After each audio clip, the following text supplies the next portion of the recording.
हमारे prime minister Narendra Modi ये बहुत इलेक्शन जीतते हैं, कुछ आदत सी है नहीं इलेक्शन जीतने की, पर ऐसी क्या बात है जो इतने इलेक्शन जीत रहे हैं?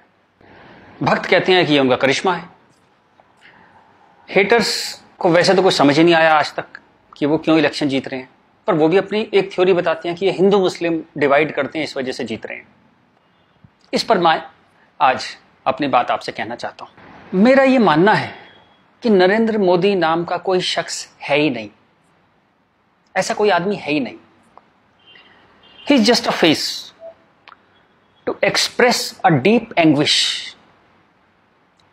इस देश के अंदर, इस देश के सबकॉन्शियस में कुछ बहुत गहरे जख्म है, कुछ बहुत दर्द है, कुछ बिट्रेल है, कुछ धोखे हैं। उनको एक्सप्रेस करने का कभी मौका नहीं मिला था इस देश को। एक मौका मिला, उस मौके का नाम है नरेंद्र मोदी। सवाल यह है कि ये गंगा जमनी तहजीब, ये कौमी यकजहती, ये भाईचारा, ये गुलदस्ता, ये कितना सच है? हिंदू मुस्लिम में दरार है या नहीं? मिसट्रस्ट है या नहीं? ये सब कुछ ठीक है, ये सिर्फ बातें मोदी ने फैलाई हैं। क्या ऐसा है? आज हम इसको टेस्ट करेंगे, इस सवाल को आज हम टेस्ट करेंगे। क्या आपको मालूम है सन 1800 से इस देश में हिंदू मुस्लिम दंगे हो रहे हैं? 1926 में पूरे देश में दंगे हुए थे। क्या यूपी, लाहौर, मुंबई, तमिलनाडु, कोलकाता, सब जगह अलग अलग वक्तों में दंगे होते रहे हैं। तो ये जो एक गंगा जमनी तहजीब है, ये कहां है? अगर इतने दंगे होते रहे, 100 साल से दंगे हो रहे हैं, तो कहां है ये गंगा जमनी तहजीब? चलिए एक और तरह से देखते हैं। आजादी का आंदोलन चला, गांधी जी हमारे लीडर थे, हम सब उन्हें प्यार करते हैं, बहुत आदर करते हैं, कोई इसमें डाउट ही नहीं है। अंबेडकर से गांधी जी का एक बार टकराव हुआ, तो गांधी जी ने आमरण अनशन कर दिया अंबेडकर के घर के सामने। ये बात है 1932 की। आखिर में अंबेडकर को झुकना पड़ा, पूना पैक्ट हुआ, और अंबेडकर ने एक बात कही जो बहुत प्यारी है, जो मैं गैलीलियो की बात, टक्कर की बात मानता हूं, नेवरदलेस इट मूव्स, उस टक्कर की बात मैं मानता हूं। अंबेडकर ने कहा बात तो मेरी सही है, लेकिन इस वक्त आपकी जान चली जाए ये ठीक नहीं है, क्योंकि अभी देश को आपकी जरूरत है आजादी के लिए, तो मैं अपनी मांग वापस लेता हूं। हालांकि बात तो मेरी सही है। कितनी प्यारी बात थी। उस आमरण अनशन से अंबेडकर को झुकना पड़ा। 1939 कांग्रेस का अधिवेशन तिरुचुली, सुभाष चंद्र बोस जीत गए थे कांग्रेस अध्यक्ष के लिए, सीतारामैया हार गए थे। लेकिन गांधी जी ने कहा कि नहीं, बोस नहीं बनेंगे, वरना मैं छोड़ दूंगा कांग्रेस, ये वो, बहुत कुछ टेंट्रम थ्रो किया। तो सुभाष चंद्र बोस ने त्याग पत्र दिया। यहां भी गांधी जी की जिद आगे आई। अंग्रेजों के खिलाफ भी उन्होंने भूख हड़ताल करी, तो अंग्रेजों को झुकना पड़ा। तो लोगों के दिल में ये सवाल है, मेरे दिल में सवाल था, जब मैं 7th 8th स्टैंडर्ड में था, तो मैंने अपने टीचर से पूछा था, जब जिन्ना ने कहा कि इस देश का पार्टीशन होगा, बंटवारा होगा, तो गांधी जी ने उसके घर के सामने आमरण अनशन क्यों नहीं किया? इस सवाल का जवाब कौन देगा? मुझे आज तक इस सवाल का जवाब नहीं मिला। खैर, उसके बाद जिन्ना अड़ गए तो पार्टीशन हुआ। 47 में पार्टीशन में करीबन 15-20 लाख डेड बॉडीज, जो हिटलर नहीं कर पाया, 15-20 लाख डेड बॉडीज हमने देखी। कुछ करोड़, 1-1.5 करोड़ लोग यहां से उजड़ के वहां गए, वहां से उजड़ के यहां आए। पूरी ह्यूमन हिस्ट्री में इससे ज्यादा डेंजरस, इससे ज्यादा खतरनाक चीज कुछ नहीं हुई। शायद वो रवांडा टूटसी में जो प्रॉब्लम हुई, वही इसकी टक्कर की प्रॉब्लम होगी। सैकड़ों औरतों को नंगा करके सड़क पे चलाया जाता था, उसे पिंड यात्रा कहते थे। इतनी दर्दनाक चीज, बट ये हुआ क्यों? And who failed? किस वजह से इतना बड़ा पार्टीशन हुआ? सिर्फ एक वजह से कि मुस्लिम्स ने कहा हम आपके साथ नहीं रहेंगे। और आप बकवास आज भी करे जा रहे हो गंगा जमनी तहजीब की, कौमी यकजहती की। 20 लाख लाशें गिर गई, आप अभी भी सच का सामना नहीं करोगे? उसके बाद जो पार्टीशन से लोग आए, यहां बहुत सारे शहरों में रहे, और अगले 20, 25, 30 साल बड़ी गरीबी में रहे। ना उनके पास पैसे थे, ना कैंप बोल दिया जाता था, वहां कैंप में रहते थे। बहुत तकलीफों से उन्होंने 20-30 साल बिताए। अब तो वो लोग नहीं है, गुजर गए, लेकिन उनकी वो दर्द की, वो जो रोंगटे खड़े कर देने वाली उनकी कहानियां थी, वो कहानियां जिंदा है। वो लोग जिंदा नहीं है, पर वो कहानियां जिंदा है। और याद रखिएगा, कहानियां अपने हीरो से, अपने कैरेक्टर से ज्यादा उम्र रखती हैं। जीसस चले गए, कहानियां हैं। राम चले गए, कृष्ण चले गए, उनकी कहानियां चलती हैं हजारों सालों से। तो वो लोग चले गए, पर वो कहानियां इस देश के सबकॉन्शियस में चली गई हैं, कलेक्टिव सबकॉन्शियस में वो कहानियां हैं। इसलिए जो आप हेट्रेड देखते हैं हिंदू मुस्लिम की, वो बड़ी एब्स्ट्रैक्ट सी हेट्रेड है, उसकी कोई शेप नहीं है, आप मालूम भी नहीं पड़ता किस वजह से या किस चीज के लिए, पर वो है। फिर आजादी हो गई, सरकार बन गई, कॉन्स्टिट्यूशन आ गया। उसके बाद फिर अजीब अजीब सी चीजें होने लगी इस देश में। शरिया की बातें होने लगी, 4 शादियां कर सकते हैं, हां कर सकते हैं। शाहबानो आती थी तो पूरा पार्लियामेंट उल्टा लटक जाता था सुप्रीम कोर्ट को दबाने के लिए। ये कुछ अजीब अजीब सी चीजें होने लगी इस देश में। तो कभी ये क्यों नहीं कहा गया कि हाँ हम शरिया पूरी तरह लागू करेंगे, हिंदू चोर जेल में जाएगा, मुसलमान चोर के हाथ काट दिए जाएंगे, क्योंकि शरिया में ऐसा कहा गया है। ये कभी कहा ही नहीं गया किसी प्लेटफॉर्म पर, लोगों के दिल में था। अब इस सवाल को दबाया कैसे गया? कांग्रेस के हाथ में ताकत आई। अब उसे इस बात से बचना था कि पार्टीशन हमारी वजह से हुआ, हम लोग फेल हो गए। तो उन्होंने सारे टेक्स्ट बुक अपने हिसाब से लेके सारे यूनिवर्सिटीज के वाइस चांसलर्स और ये एनसीईआरटी, सीबीएसई सबके हेड्स उन्होंने अपने आदमी भर्ती करने शुरू किए। उन्हीं लोगों को पद्मश्री देना शुरू किया, उन्हीं लोगों को तमाम मनसब और तमाम तरह की वही चीफ गेस्ट बनते थे जलसों में। सारी टेक्स्ट बुक वैसी छपने लगी, जहां बस यही बताया जाता था कि दे दिया हमें आजादी, बिना खड़क बिना ढाल। और वो जवाहरलाल नेहरू या फूल लगाते थे और उस बच्चों ने चाचा नेहरू कहते थे। लाइसेंस राज था, सारा प्रेस उन्होंने कंट्रोल किया। और खुद वो बड़े मजे से रोजा इफ्तार की पार्टियों में जाते थे। वो पार्टियां जहां ये बताया जाता था कि कोई मिसट्रस्ट नहीं है इन दोनों कौमों के बीच में, बढ़िया दावतें खा रहे थे, रोजा इफ्तार कर रहे थे। कांग्रेस बिकेम अ मछली मार पार्टी। उन्होंने मुस्लिम वोटों की फिशिंग स्टार्ट कर दी, यहां से फिशिंग स्टार्ट हुई। और अगेन वही बात, कैरेट, एक बार जब बात समझ में आ गई तो फिर जितने नए नए लीडर आने लगे, लालू, मुलायम and so on, Mamata Banerjee, सब वही फिशिंग में लग गए। मैं एक बड़ा इंटरेस्टिंग एक अपना परसेप्शन देना चाहता हूं आपको। ब्रिटिशर्स जो 47 में इंडिया छोड़ के चले गए, मान लीजिए आजादी के बाद वो यहीं रह जाते, मान लीजिए जैसे साउथ अफ्रीका में हुआ। वहां से जब अंग्रेज छोड़ के गए तो सारे अंग्रेज छोड़ के नहीं गए, बहुत सारे अंग्रेज वहीं रह गए अफ्रीका में। आप उनकी क्रिकेट टीम देखते हैं ना, सारे उनके ग्रीम स्मिथ और पोलक और सब उनके एबीडी, सारे उनके प्लेयर्स जो हैं, जो नेशनल हीरोज हैं, वो वाइट हैं। एक दो रबाडा वगैरह, रबाडा और वो सब खेल लेते हैं, बट मोस्टली वाइट्स खेलते हैं। अंग्रेज वहां से छोड़ के नहीं गए, वहीं रह गए। खैर नेल्सन मंडेला ने उनको इतना खूबसूरती से हैंडल किया कि उस देश में भी वरना पार्टीशन होता और ऐसा ही खून बहता, पर वो इतने ही स्मार्टली उन्होंने हैंडल किया। वो एक अलग कहानी है, पढ़िएगा उसके बारे में। इस दुनिया की सबसे इंस्पायरिंग कहानियों में से है जो मंडेला ने किया। Great great guy. खैर, अगर यहां ऐसा होता कि ब्रिटिशर्स यहां रह जाते, तो मैं आपको मेरा ये एक आकलन है, तो 20-30 साल बाद एक पॉलिटिकल पार्टी पैदा होती जो उनके वोट की फिशिंग करती, और हमें यह समझाया जाता कि हिंदुस्तानी और ब्रिटिशर्स में कभी कोई झंझट था ही नहीं। They were friends, they were happy. हम मिलके होली, दिवाली, ईद मनाया करते थे। और ये जनरल डायर, ये तो आप झूठी बातें हैं, जलियांवाला बाग में गोली चला दी जनरल डायर ने, ये सब एग्जेजरेशन है, राइट विंगर्स ने पैदा किया है। अगर अंग्रेजों के भी वोट यहां पे होते तो ये झूठ चलता रहा और Hindus got sick of it. पर कहने का कोई रास्ता नहीं था, कोई आउटलेट नहीं था इस बात को कहने का, कोई ऐसा चेहरा नहीं था वो जिसके साथ वो बात कहते कि वो एम्पैथी से हमारी बात सुनेगा। अब यहां मैं थोड़ी सी डिटूर लेना चाहता हूं। कांग्रेस ने इस देश की बहुत सेवा की है। अगर इतनी मॉडर्न आउटलुक के नेहरू जी ना होते तो देश यहां तक ना पहुंचता। उतनी भयंकर गरीबी में जब दंगे भी थे, वॉर भी थे, नेहरू जी ने इसरो के बारे में सोचा, एटॉमिक पावर के बारे में सोचा, आईआईटीज के बारे में सोचा। Great guy.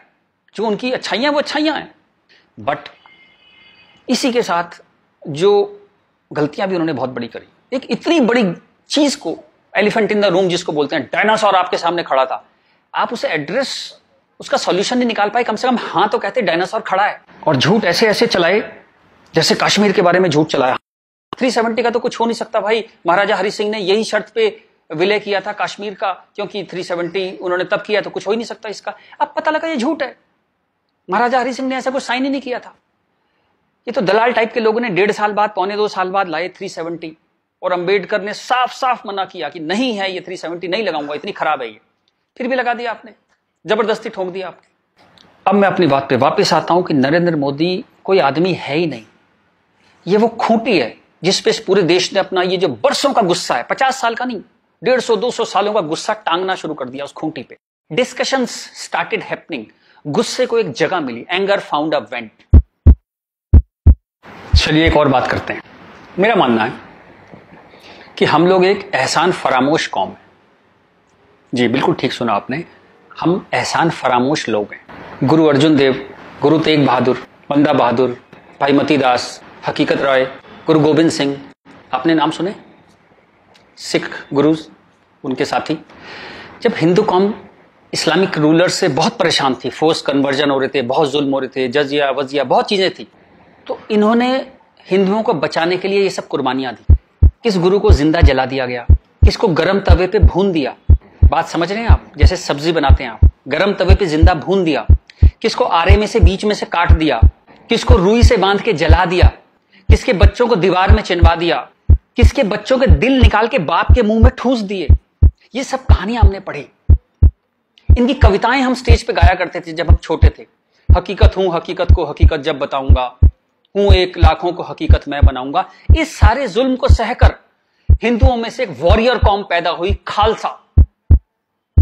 पर आजादी के बाद टेक्स्ट बुक, कांग्रेसियां टेक्स्ट बुक थी सारी, इरफान हबीब, रोमिला थापर, इन सब ने हमें हिस्ट्री पढ़ानी शुरू करी और ये कहा गया कि भाई हम बड़े सेकुलर हैं, सेकुलर रहो और प्रोग्रेसिव बातें करो। अगर आपने ये सब बातें करी तो बड़े आप कम्युनल कहलाओगे।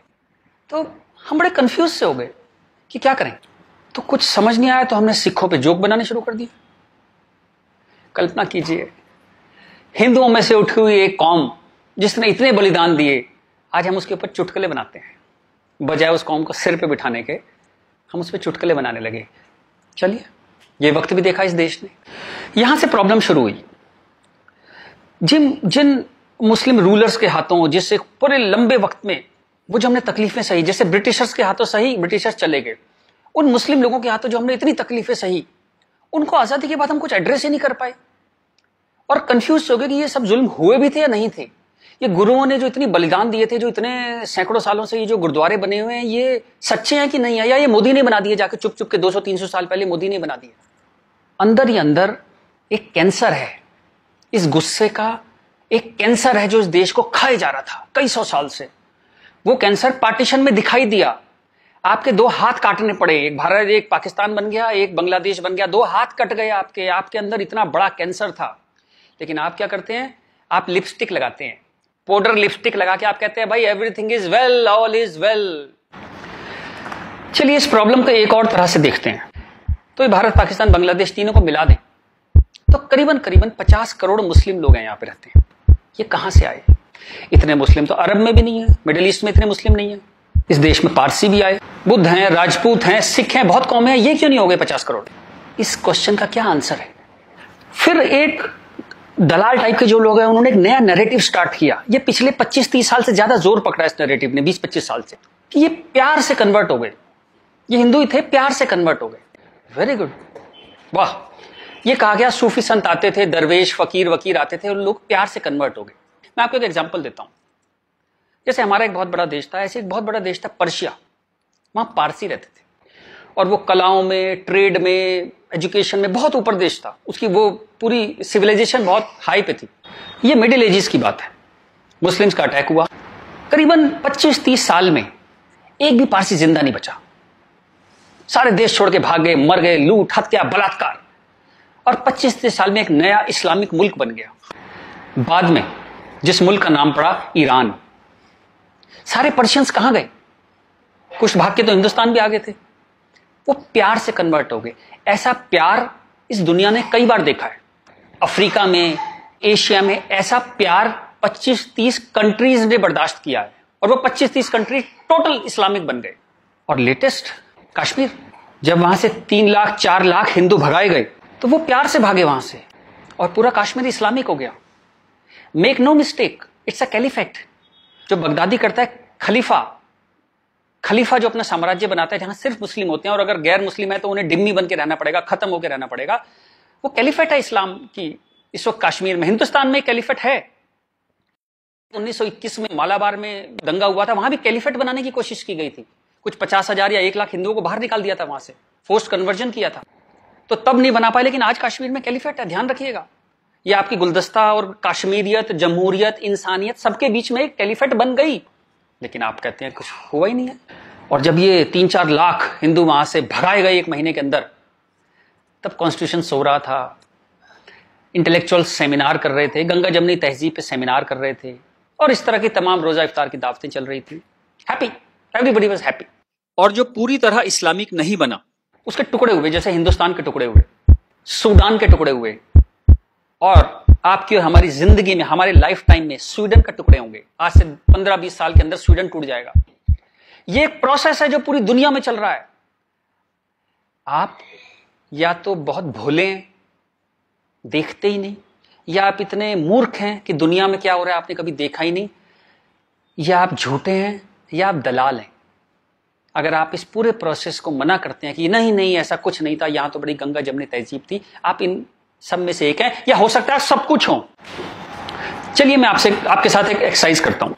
आपके एक दादा होंगे, एक दादा परिवार है, दादा, चाचा, ताऊ, बुआ, फूफा, उधर के उनके बच्चे, सब एक पूरी फैमिली ट्री वो है। एक नाना की तरफ से है, तो एक आदमी करीबन ऐसे 10-15 परिवार उसके आसपास होते हैं। इसके बाद आप कॉलेज, आपका कॉलेज, स्कूल कॉलेज, जहां 50-100 स्टूडेंट हैं, जिसमें कुछ दोस्त हैं जो आपके साथ ट्रेवल करते हैं जिंदगी भर। फिर आपका मोहल्ला, आपकी कॉलोनी, वहां भी आप 10-20 परिवारों को जानते हैं। यूं कहें एक आदमी मोटा मोटा 700-800 1000 लोगों की खबर उसको होती है, डायरेक्ट खबर, चाहे मिले ना कि कोई बहुत दूर रहता है, लेकिन हाँ पता लगता है उसकी शादी हो गई, उसके बच्चा हो गया, डेथ हो गई, कुछ बहुत अच्छा हो गया, बहुत बुरा हो गया, खबर आ जाती है कहीं ना कहीं से। अब मैं आपसे एक्सरसाइज करता हूं, पिछले 20, 30, 50 साल में ये इन 1000 लोगों में से कितने लोग मुस्लिम बने, कितने लोग कन्वर्ट हुए? आंसर मिलेगा 0। क्या हुआ? सारे सूफी, दरवेश, फकीर रिटायर हो गए, आईपीएल देखने चले गए, इस्लाम की कशिश खत्म हो गई। दोस्त, जब तक गर्दन पे तलवार ना हो ना, कोई कन्वर्जन नहीं होता, या बहुत सारे पैसे ना हो, कोई कन्वर्जन नहीं होता। उसके बाद पार्लियामेंट पे अटैक हुआ, इस देश की पार्लियामेंट पे अटैक हुआ, और उसमें शामिल अफजल गुरु, उसके सम्मान में, उसके समर्थन में लोग खड़े हैं, हजारों लोग मुसलमान खड़े हैं, और हमने तब भी कुछ नहीं कहा। इस देश में हाहाकार नहीं हुआ। मुंबई में कुछ साल पहले आजाद मैदान में एक रैली हुई, किस लिए हुई? रोहिंग्याओं के समर्थन में। आपका क्या लेने देना है रोहिंग्याओं के समर्थन में? और रैली के आखिर में क्या हुआ? जो शहीदों के लिए स्मारक बना है, फौजियों के लिए, शहीदों के लिए जो स्मारक बना है, उसको जूते मार मार के तोड़ दिया। इतनी नफरत आपके मन में इस देश के लिए, और कोई कुछ कहता ही नहीं, कोई कुछ कह ही नहीं पा रहा था। ये चल रहा था इस देश में। तो ये जो एक हेट है, ये इन दोनों कौमों में रही, और वो एक हेट, वो एक नफरत जो थी, वो कभी, it never became a past history, distant history, कभी नहीं हुआ। वो रोज रहा, कभी वो अफजल गुरु के रूप में आ गई, कभी वो क्रिकेट मैच के रूप में आ गई, कभी कश्मीर, कभी आजाद मैदान, वो हमेशा कभी ना कभी उसके न्यू एडिशंस आते रहते थे। एक और एक्सरसाइज करते हैं। आप मोटरसाइकिल चलाते हैं, कार चलाते हैं, साइकिल, स्कूटर कुछ चलाते होंगे। जब भी आप सड़क में जाते हैं तो थोड़ा संभल के चलते हैं, लेकिन आपके शहर के जो मुस्लिम एरिया है, जब उसमें आप जाते हैं तो कुछ एक्स्ट्रा संभल के चलते हैं कि नहीं? एक्स्ट्रा संभल के, कि अगर यहां लग गई तो एक्स्ट्रा पिटाई होगी। वो जो फियर है आपके अंदर, वो जो डर है, वो कमाल की चीज है, जिसको देश कहता है नहीं, एक सिस्टम कहता है नहीं, लेकिन आपके अंदर है, करोड़ों लोगों के अंदर है, 100 करोड़ लोगों के अंदर है वो डर। और एक आखिरी एक्सरसाइज, जब भी आपको कोई ज्ञान बांटता हुआ आदमी मिले, सेकुलर मिले, इंटेलेक्चुअल मिले, गंगा जमनी तहजीब वाला आदमी मिले, सब बराबर हैं, सब धर्म है, तो उसको कहिएगा चलिए एक पेज पे लिखते हैं, गीता, बाइबल, कुरान सब एक जैसे हैं, जीसस, राम, कृष्ण, पैगंबर मोहम्मद सब एक जैसे हैं, ना कोई छोटा ना कोई बड़ा, सब प्यारे इंसान है, सब बढ़िया हैं, सब बराबर हैं। एक पेज पे लिख के उसे बोली जरा 2-4 मुस्लिम से साइन करा के ला।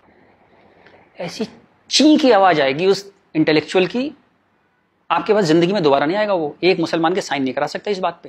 ये सारा ड्रामा हमारे लिए है। ये तो जहां से मैंने बात शुरू करी थी कि ये जो गुस्सा है, ये कई 100 साल का गुस्सा है, जिसको वेंट नहीं मिला, कभी निकलने की जगह नहीं मिली। और ये जो बार बार दंगे होते हैं ना, ये उसकी EMI है। And coming back to the point, Modi कोई आदमी है ही नहीं। मोदी वो मौका है, और वो गारंटी है कि इस बार जब शाहबानो पार्लियामेंट में आएगी कि हलाला हो गया, कि 4 विवाह हो गया, कुछ हो गया, इस बार पार्लियामेंट ब्लैकमेल नहीं होगी। वो एक शख्स नहीं है, वो एक इमोशनल बाम है, एक इमोशनल मलहम है, जिसकी इस देश को कई 100 साल से जरूरत थी। और अगर आप सोचते हैं कि एक आदमी क्या कर सकता है, तो दोस्त, कैसे आकाश में सुराख नहीं हो सकता, एक पत्थर तो तबीयत से उछालो यारो।